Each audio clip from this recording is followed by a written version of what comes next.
President Biden says our nation has never been as divided as it is today since the Civil War. And our next guest says we are on the brink of a second Civil War. Joining us now is best-selling author Peter Montoya. And his new book is The Second Civil War. It comes out next month. Peter, welcome to the show. Lindsay, I'm thrilled to be here. Thank you so much.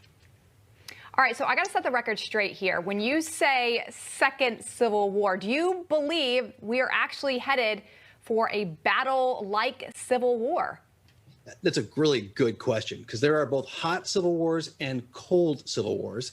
Historians define hot civil wars, which are violent, which means they are using bats, clubs, machine guns, tanks, and they set a minimum of 1,000 deaths per year. Last year, they attributed about 35 hot deaths to the Civil War last year through gun violence, explosions, and riots. And I'd say right now we're definitely in a Cold War.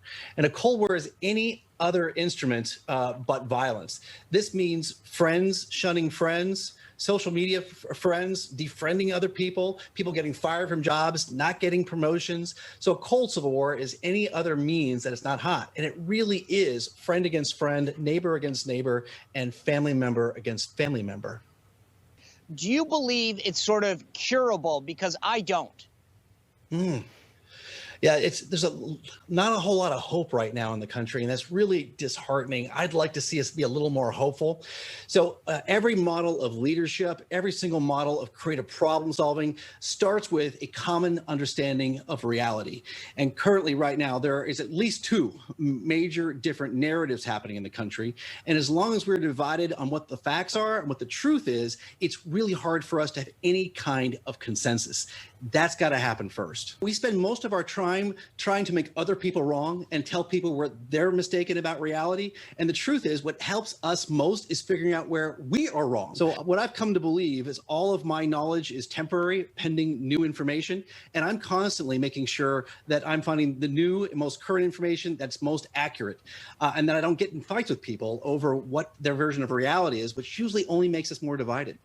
Is there anything that can get us on a better track, help prevent us from the trajectory that it looks like we're on right now? Yeah, so oftentimes we do get in these political arguments with friends and family members, and we start arguing about reality.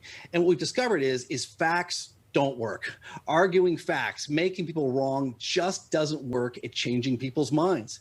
The most effective way to change somebody else's mind is through relationships. But I think the funny thing is, so many times I'll meet someone and go, yeah, you worked for Trump. I don't even want to talk to you. Oh, yeah. So that's the shunning and shaming that I was talking about. And as much as I like to believe that I'm civilized and very, very advanced, that really is our very, very ancient tribal psychology. We are basically taught not to trust people from the other side, from the other tribe, and we automatically discount that. So I'm so incredibly sorry that it happened to you. I'm so incredibly sorry when it happens to any American, where they're basically judged for their political beliefs and not listened to. Well, I'm looking forward to reading the book. It's The Second Civil War. Thank you very much for being here. Thank you, Sean. Thank you, Lindsay.